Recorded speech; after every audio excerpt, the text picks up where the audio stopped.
Hi friends, అందరు బాగున్నారా? ఈరోజు పొద్దున్నే మెలకు వచ్చేసింది.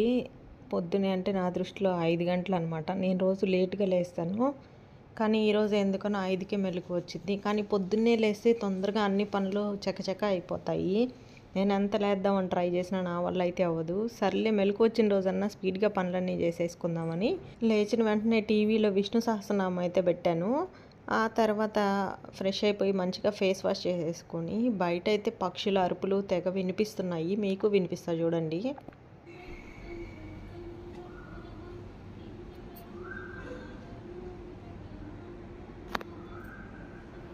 పల్లెటూరులో పొద్దున్నే నేను ఎప్పుడన్నా అమ్మోళ్ళ ఊరికి వెళ్ళినప్పుడు ఇలాంటిది అంటే కోకిల అరవడం వినిపించేది.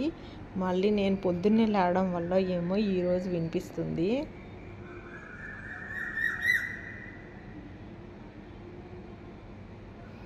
నేనైతే అది అరిచి పక్కకి వెళ్ళిపోయాక మళ్ళీ వచ్చేంత వరకు వెయిట్ చేసి మరీ రికార్డ్ చేశాను.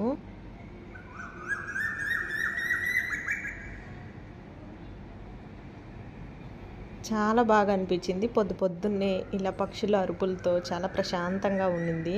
ఇక్కడ ఎండ పడితే కదా వెహికల్స్ గోల బరబరా సౌండ్లు అవన్నీ, అదంతా మనకు తెలిసిందే. ఇంకా అది అయిపోయిన తర్వాత ఇంక బయట చిమ్మేసి తుడిచి ముగ్గు పెట్టేద్దామని చెప్పి చిమ్ముతున్నాను. ఇక్కడ ఎంత తక్కువ ప్లేసే కాబట్టి మనకి పెద్ద ఎక్కువ టైం ఏం పట్టదు. మొత్తం 5 మినిట్స్లో అయిపోతుంది. చిమ్మి తుడిచి ముగ్గు పెట్టడం అంతా కలిపి కూడాను.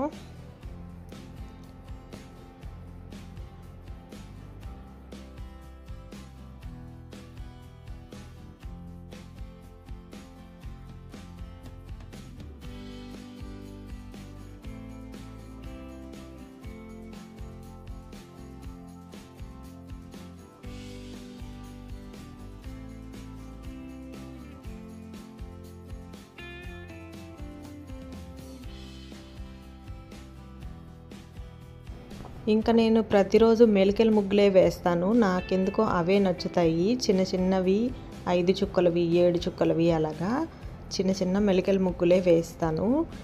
ఈ చిమ్మి తుడిచిన తర్వాత టీ పొయ్యి మీద పెట్టేసి టీ కాగేలోపు ముగ్గు వేసేసాను. నేను ముగ్గు వేసేలోపు నాకు ఒక్కదానికే కాబట్టి అవి ఎక్కడ ఇనికిపోతాయి అని చెప్పి హడావిడిగా అయితే వంటగదిలోకి వెళ్తున్నాను. నేను వెళ్ళి చూసేసరికి గ్లాస్ నిండా అవ్వాల్సిన టీ అయితే 30 గ్లాస్కి వచ్చినాయి. అయినా పర్వాలేదు, కొంచెం ఇనికిపోయినట్టు కాగితేనే టేస్ట్ అయితే ఉంటాయి. ఉన్నంత వరకు మంచిగా తాగితే బాగా స్ట్రాంగ్గా అనిపిస్తుంది. గ్లాస్ నిండా పల్చగా తాగే కన్నా అనిపించింది. ఓకేలే అని టీ తాగేసి ఆ తర్వాత ఇంకేం పని ఉంటుంది మనకి, ఖాళీయే కదా. మా అమ్మాయి 2 బ్లౌజులు ఉంటే కట్ చేసి పెట్టుకుంటున్నాను. ఊరికే కట్ చేసి పెట్టాల్సిందే. ఇంత పొద్దున్నే మిషన్ కుట్టామంటే మోటార్ సౌండ్కి అందరికీ డిస్టర్బెన్స్గా ఉంటుంది. అందుకని 2 బ్లౌజులు కట్ చేసి పెట్టుకొని చాలా రోజుల నుంచి మొక్కలుకి కొంచెం చుట్టూరా మట్టంతా గట్టిగా అయిపోయింది. ఇందాక నేను వేసినప్పుడు ముగ్గు కనిపించలేదు కదా, ఇప్పుడు చూసారా? ఇది చూడండి, మొక్కల చుట్టూరా బిగించుకొని పోయిందనమాట. మనం వాటర్ పోసినప్పుడు అది మొత్తం కిందికి వెళ్ళిపోతే పైన ఉన్న లేయర్ మొత్తం గట్టిగా అయిపోతుంది.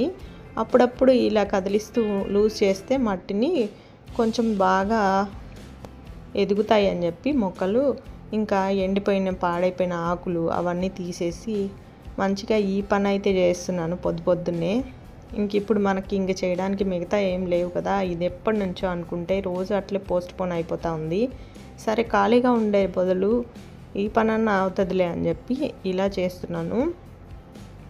ఇంకా అన్నిటికీ చుట్టూరా ఉన్న మట్టి మొత్తం అలాగా లూజ్ చేసేసి ఆ తర్వాత వాటర్ అయితే స్ప్రే చేయాలి. ఇక్కడ చూడండి, అసలు టర్టైల్ వైన్ అయితే చాలా బాగా వచ్చింది. మళ్ళీ ఎండలకి కమిలిపోయి సగం అయితే ఎండిపోయింది. ఇక మొత్తానికి వాటర్ అయితే ఇలాగా స్ప్రే బాటిల్ తోటి లైట్గా స్ప్రే చేస్తున్నాను. ఎందుకంటే రోజు నేను ఏదో ఒక టైంలో కొంచెం నీళ్లు పోస్తాను. అందుకని మట్టి తడిగానే ఉంటుంది. కాకపోతే ఆకులు కొంచెం ఫ్రెష్గా ఉంటాయి అని చెప్పి ఆకులకు మట్టుకే అలాగా స్ప్రే చేసుకుంటూ వస్తున్నాను. వీలున్నప్పుడు ఖాళీగా ఉన్న టైంలో అంతా ఇలాగా వీటికి చుట్టూరా ఎండిపోయిన ఆకులు ఏమన్నా ఉంటే తీసేసి మంచిగా నీట్గా వచ్చేలాగా చేస్తాను. ఈ టర్టైల్ వైన్ కూడా ఒకరోజు ఖాళీ చూసుకొని, చాలా ఉంది కదా ఎండిపోయినవి, అవన్నీ కత్తెర పెట్టన్నా కట్ చేయాలి. ఇంకా ఇక్కడ ఉంది కదా ఈ మనీ ప్లాంటే, ఈ పైకి పోయిన తీగ చాలా పొడవు వచ్చునింది. ఇంత పొడవుగా వచ్చేసి ఎండిపోయినట్టు అయిపోతుందని చెప్పి పెరగట్లేదని దాన్ని కట్ చేసి చిన్న చిన్న పీసుల్లాగా చేసేసి వంటగదిలో వాటర్లో వేసి ఉంచాను. ఇంకా ఈ మొక్కల దగ్గర ఈ పని అయిపోయిన తర్వాత వీటి వాటర్ చల్లడము, బ్లౌజ్ స్టిచ్చింగ్ అయితే స్టార్ట్ చేద్దాం అనుకుంటున్నా. 7 అయింది ఇప్పుడు టైము. 1 అవర్లో బ్లౌజ్ స్టిచ్చింగ్ అయితే కంప్లీట్ అయిపోతుంది. ఇంకా ఈ బ్లౌజ్ కుట్టేసిన తర్వాత చేత్తో ఉతకాల్సిన బట్టలు, అంటే మిషన్లో వేస్తే పాడైపోతాయని ఆపెట్టున్న బట్టలు కొన్ని ఉన్నాయి. ఇంకా వాటన్నిటిని ఉతికేసాను. ఎక్కువేం లేవు, 2 చీరలు ఇంకా అక్షత ఒక డ్రెస్ ఉంది. వీటికి ఏంటంటే చెమ్కీలు ఉన్నాయి. ఇవి మిషన్లో వేస్తే వీటికి ఉన్న చెమ్కీలు మిగతా బట్టలకంతా అంటుకుంటాయి. అందుకని చేత్తో వాష్ చేసేసి ఇంకా ఒకేసారి బాల్కనీ మొత్తం కడిగేసాను. ఇక వెళ్ళి నేను ఫ్రెష్ అయిపోయి బ్రేక్ఫాస్ట్ అయితే చేయాలి. ఓకే ఫ్రెండ్స్, ఇది వాళ్ళ వీడియో. నచ్చితే లైక్ చేసి షేర్ చేసి సబ్స్క్రైబ్ చేసుకోండి. కంటిన్యూగా మన ఛానల్ని వాచ్ చేస్తూ ఉండండి.